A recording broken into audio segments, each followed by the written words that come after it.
जय मसीह की प्रिय विश्वासी भाई एवं बहन, प्रभु यीशु का हम धन्यवाद करें एक और आनंद से भरे हुए आज के दिन के लिए, पवित्र समय के लिए, प्रभु के अगुवाई और उसके करुणा के लिए जो हर समय, हर दिन, हर कदम पर हम सब के साथ बनी रहती है। आज एक ऐसे विषय पर हम मनन करना चाहते हैं जो सारी मानव जाति के लिए बहुत बहुत महत्वपूर्ण है, और प्रभु यीशु ने अपने आप को उस इतने महत्वपूर्ण विषय के लिए किस तरह से प्रस्तुत किया है, उपलब्ध किया है और उसकी पूरी कीमत माने चुका दी है। फिर भी सारे जगत का इंसान उस सबसे बड़ी आशीष से वंचित क्यों है? वो है शांति। और इस संदेश को मैंने नाम दिया mastering the art of peace, और यूं भी कह सकते हैं the master of the art of peace. वो केवल एक ही है जो शांति की कला का स्वामी है, और उसमें वो न केवल एक्सपर्ट है, निष्णात है, बल्कि वो उसका क्रिएटर भी वही है। दुनिया इधर उधर तलाश करती है और निराश होती है, और उसके पास जो कोई आता है वो शांति को प्राप्त भी करता है। एक विचार इन दिनों में काफी एक सवाल के रूप में बुद्धिजीवियों के बीच में चल रहा है। क्या धर्म दुनिया में लड़ाइयों का कारण रहा है, प्रमुख कारण है? यूं तो बहुत सारे युद्धों को, संघर्षों को, लड़ाइयों को अगर देखा जाए तो ऐसा लगता है हाँ में भी इसका जवाब दिया जा सकता है और ना में भी दिया जा सकता है। लेकिन परमेश्वर का वचन लड़ाइयों, संघर्षों, युद्धों का जो कारण बताता है वो धर्म नहीं है। वो आपको मिलेगा याकूब और उसके, मैं रेफरेंस इसका आपको, पहला अध्याय है, याकूब पहला अध्याय और 1 से 4 पदों तक मिलता है। 1 से 3, चौथा अध्याय, याकूब चौथा अध्याय 1 से 3 पदों में। तुम में लड़ाइयां और झगड़े कहां से आ गए? क्या उन सुख विलासों से नहीं जो तुम्हारे अंगों में लड़ते भिड़ते हैं? तुम लालसा रखते हो और तुम्हें मिलता नहीं, इसलिए तुम हत्या करते हो। तुम डाह करते हो और कुछ प्राप्त नहीं कर पाते।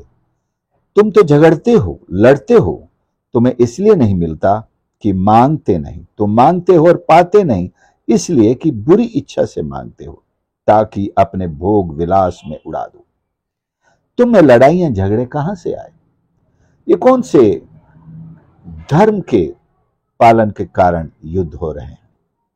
हालांकि बहुत सी जगहों पर ऐसा लगता है, लेकिन ये मनुष्य की अपनी ही लालसा है, उसकी इच्छाएं हैं, या इसका एक शब्द में जवाब दिया जाए तो पाप है।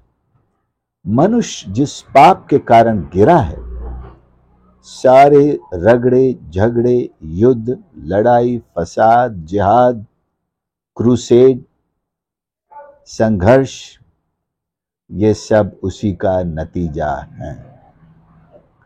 शैतान को ये एक कला बहुत अच्छे से आती है कि लोगों को आपस में लड़वाना, और इसने इसका बड़ा सफल प्रयोग आदम के ही 2 बेटों के बीच में करके देखा और कर लिया और पाया। दोनों सगे भाई, एक ही खून, छोटा बड़ा, और कह सकते हैं इसके पीछे भी धर्म था क्या? क्योंकि एक की भेंट तो परमेश्वर ने ग्रहण कर ली, दूसरे की ना की। तो कहने वाले ये भी कह सकते हैं इसके पीछे भी धर्म था। लेकिन कौन से धर्म का पालन? एक धर्म को मिटाकर दूसरे धर्म का पालन, ये धर्म इसका कारण नहीं हो सकता। एक धर्म को मिटाकर दूसरे धर्म की रक्षा उसकी सोच की रक्षा, उसके सिद्धांतों की रक्षा, उसके परंपराओं की रक्षा, या उस पर चलने वाले लोगों की रक्षा, ये कहीं से भी धर्म की रक्षा का में लड़ा गया युद्ध नहीं हो सकता है, नहीं हो सकता। तो परमेश्वर का वचन इसका जवाब देता है कि मनुष्य के शरीर में बसा हुआ पाप, बुरी अभिलाषाएं, शरीर की इच्छाएं और अभिलाषाएं ही छोटी से छोटी लड़ाई से लेकर बड़े से बड़े संघर्ष और युद्ध का कारण बनते हैं। और फिर एक पूरी कौम को अगर अपने साथ कोई लेना चाहे, मोबिलाइज करना चाहे, तो वो ऐसी आइडियोलॉजी का आविष्कार करते हैं जिससे सारी कौम, सारी जाति, सारा समाज, सारा देश उसमें टूट पड़े उनके साथ। वो है विचारधारा। इतिहासकार मानते हैं कि विचारधारा ने जितने लोगों को युद्ध में मरवाया है, उसकी बराबरी कोई भी धार्मिक युद्ध ने आज तक नहीं की है। सबसे बड़े कत्ल विचारधाराओं के पीछे हुए हैं। आप देखेंगे दुनिया विचारधाराओं में ही चलती है, उसी में बटी है। पॉलिटिकल पार्टियां विचारधाराओं का आविष्कार करती हैं, लोगों को अपनी विचारधारा से जोड़ती हैं और उसी के लिए वे लड़ने, मारकाट करने और साथ में धर्म का एंगल भी उधार में लेकर जोड़ देती हैं। और ये बड़ा एक सफल प्रयोग चल रहा है पूरी दुनिया में। किसी भी देश का नाम लेने की जरूरत नहीं, आपको पूरी दुनिया में दिखाई देगा। पहला विश्व युद्ध हो, दूसरा विश्व युद्ध हो, या ये तीसरा जो हमें लगता है कि विश्व युद्ध शुरू होने वाला है, या इससे लगता है, इन तीनों में कहीं भी धर्म का कोई भी लेना देना या एंगल नहीं रहा है। यह विचारधारा के बल पर लड़ी गई हैं। विचारधारा में कम्युनिस्ट विचारधारा हो या और भी विचारधाराएं हैं, जो पहला दूसरा विश्व युद्ध हुए हैं, इनमें कहा जाता है, या यहूदियों के संघर्ष को भी उसमें हम जोड़ लें, जो यहूदियों का नरसंहार हुआ पहले और दूसरे विश्व युद्ध के साथ मिलाकर हम देखा जाए, तो इतिहासकार बताते हैं 50 से 70 करोड़ लोगों ने इन युद्धों में अपनी जान गंवाई है। कुछ आंकड़े तो 100 करोड़ भी कहते हैं, इतने लोग इन युद्धों के कारण मारे गए। ये तो पुराने आंकड़े हैं। अब उसके बाद जो 20वीं सदी के बाद जो या दूसरे विश्व युद्ध के बाद जो इन्हीं विचारधाराओं की भेंट चढ़ गए लोग, उनकी गिनती करेंगे तो और भी आपको 50, 60 से 100 करोड़ की एक आबादी भेंट चढ़ी हुई नजर आएगी। सो क्या करें ऐसे माहौल में? आपको लौटकर प्रभु यीशु की शिक्षा के पास आना ही होगा। सारी दुनिया को यह महसूस करना होगा, हमें शांति चाहिए। मनुष्य को शांति के साथ जीने के लिए ईश्वर ने रचा है, लेकिन शैतान ने उसको अशांत किया और धर्म की जगह विचारधाराओं में उसे फंसाया, और इन विचारधाराओं में एक मनुष्य दूसरे पर राज करता है। जैसे कि कम्युनिस्ट का है, वो तो पूरी तरह से नास्तिक है, उनके युद्धों में तो धर्म का कोई रोल ही नहीं है, लेकिन उनका कहना क्या है, उनकी क्रांति का सूत्र शब्द क्या है? दूसरों के ऊपर शासन करना जरूरी है। कम्युनिस्ट दूसरों पर राज करना, ये उनकी विचारधारा है। दूसरी तरफ नाजियों की विचारधारा, जो नस्ल कमजोर है उसको खत्म ही कर दो। यहां भी धर्म का कोई एंगल नहीं। यहूदियों को एक कमजोर नस्ल मानकर उनको पूरी तरह सफाया करने का काम उन्होंने किया है। आज भी ये विचारधाराएं समाज में चलती हैं। लोग कहते हैं ये गरीब, ये लाचार, ये लोग समाज पर बोझ हैं, हमारे टैक्स पर बोझ हैं, इनका सफाया कर दो। कई लोग, बीमार लोग जब अच्छा नहीं हो रहा होता है तो गलाई घोंट देते हैं, मार दो। बीमारों का, लंगड़ों का, इनका जिंदा रहना ठीक नहीं, ये समाज के रिसोर्सेस पे बोझ है। कितना पैसा इनके इलाज में चला जाता है, कितना समय इनकी देखभाल में चला जाता है। इतने में तो इंसान बाहर जाकर कुछ कर सकता है, नौकरी कर सकता है, सेवा कर सकता है, बहुत कुछ अपने घर में ला सकता है। तो कमजोर को आज भी नष्ट करने की विचारधारा, धर्म नहीं, ध्यान दीजिए, विचारधारा लोगों में एक बड़े पैमाने पर काम करती है। गरीबों को रास्ते से हटाने की विचारधारा काम करती है। गरीबों को पर्दे के पीछे भेजकर उनके साथ जो करना है। मैं दुनिया भर की विचारधारा को सामने रख रहा हूं। हमारे यहां हाल ही में एक G20 हुआ है। उसके आयोजन के समय क्या किया गया, जो गरीब बस्तियां हैं, रास्ते में, वीआईपी के मूवमेंट के रास्ते में, उनके सामने दीवारें बना दी गई, कपड़ों की, फ्लैक्सेस की और हरे उसकी जालियों की दीवारें। लोगों की नजर ही न जाए कि हिंदुस्तान में कहीं गरीबी भी दिखाई देती है। यह धर्म की बात नहीं है, यह एक विचारधारा है। जो विचारधारा लोगों में इतनी गहराई से भरी हुई, और इस विचारधारा ने धर्म को 21वीं शताब्दी में तो क्या पहले से ही रिप्लेस करने का काम किया है। धर्म बाद में, हमारी पार्टी की, हमारी सोशल सर्विस की विचारधारा पहले। आज तो लोग बड़ी दिलेरी से विचारधारा के पट्टे गले में लगा करके घूमते हैं। उनसे पता चलता है उनकी आइडियोलॉजी क्या है, और बड़ा गर्व करते हैं उस आइडियोलॉजी। लेकिन इन आइडियोलॉजीज में शांति, इनके एजेंडे में, इनके मैनिफेस्टो में कहीं नहीं है। पीस विद गॉड इनके मैनिफेस्टो में कहीं नहीं है। Peace with man is nowhere. Reconciliation and confession of sins is nowhere in their manifestos, in their agenda of ideologies. तो ऐसे माहौल में हम क्या आशा कर सकते हैं कि हम शांति कायम कर पाएंगे? जब तक हम प्रभु यीशु के चरणों में, जो शांति का राजकुमार है, उसके पास आकर के सबसे पहले अपने गुनाहों से तौबा नहीं करेंगे, हमारे अंगों में युद्ध करने वाली उन अभिलाषाओं को यीशु के चरणों पर मारकर उन्हें समर्पित नहीं कर देंगे, अपने आप को, जैसे कहते पाप के लिए मरा हुआ नहीं समझ लेंगे, शांति कभी कायम नहीं होगी। कितना भी शांति कायम करने का मैनिफेस्टो बना लें, इसके साथ ही देश में खुशहाली का मैनिफेस्टो भी काम नहीं आएगा। वो मैनिफेस्टो में ही रहेगा।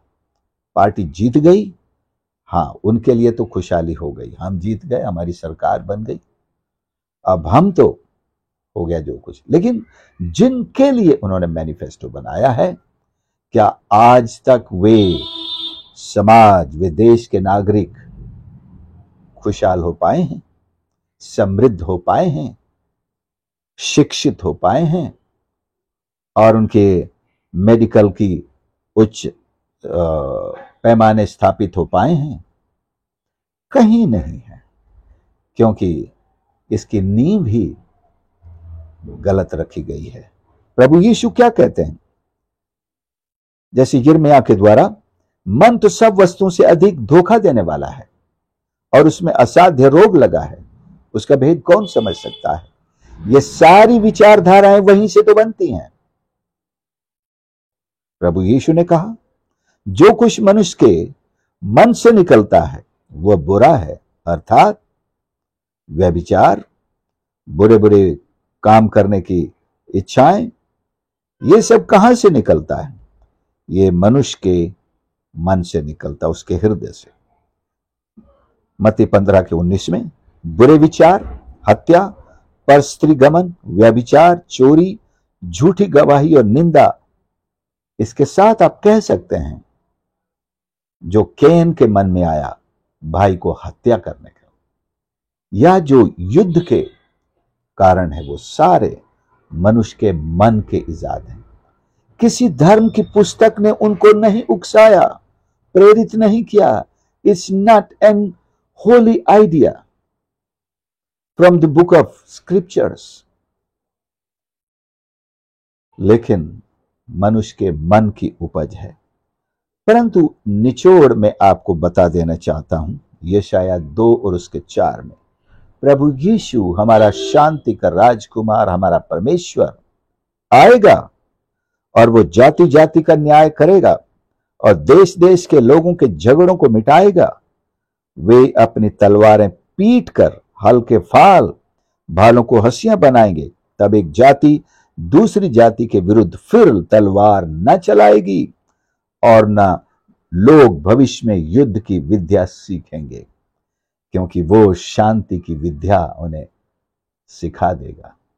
शांति का राजकुमार मनुष्य के प्रयास से और मनुष्य द्वारा चलाए गए क्रूसेड्स, जिहाद, युद्धों से, सामाजिक क्रांतियों से कभी शांति स्थापित होने वाली नहीं है, क्योंकि शांति का जो हीरो है वो तो इनमें शामिल ही नहीं, वो तो इनमें है ही नहीं।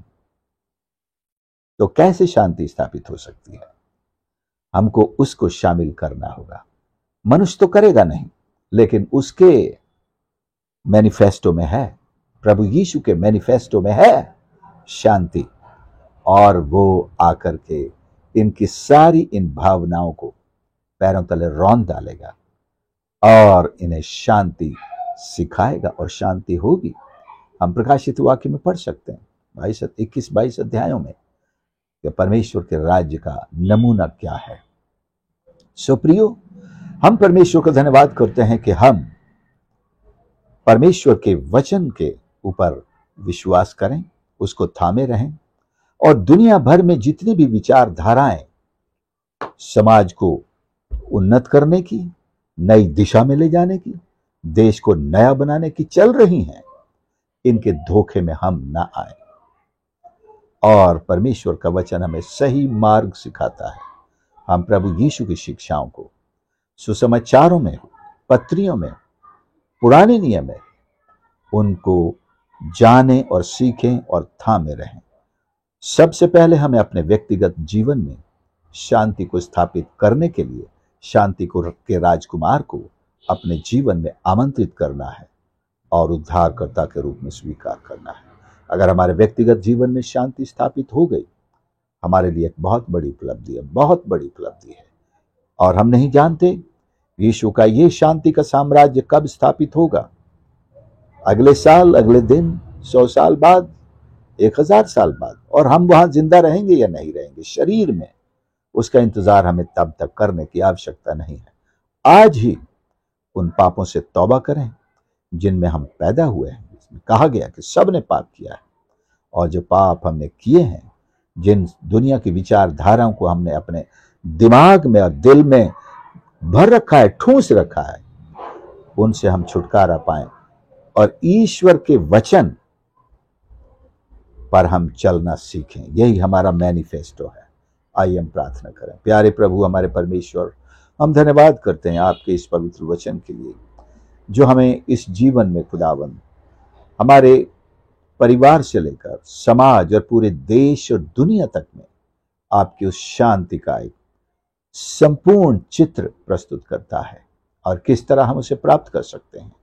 लेकिन आप जानते हैं इंसान उस मार्ग पर चलने वाला नहीं, तो आप फिर भी अपनी शांति को स्थापित करेंगे और आपके उस पहाड़ पर परमेश्वर शांति का साम्राज्य और शांति की वो राजधानी कायम होगी और दुनिया सब उसमें शामिल होने पाएगी।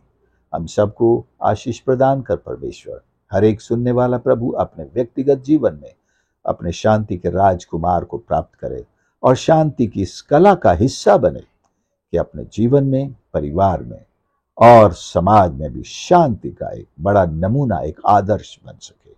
प्रार्थना सुनने के लिए हम आपको धन्यवाद करते हैं। प्रभु यीशु के नाम से प्रार्थना मांगते हैं, आमीन।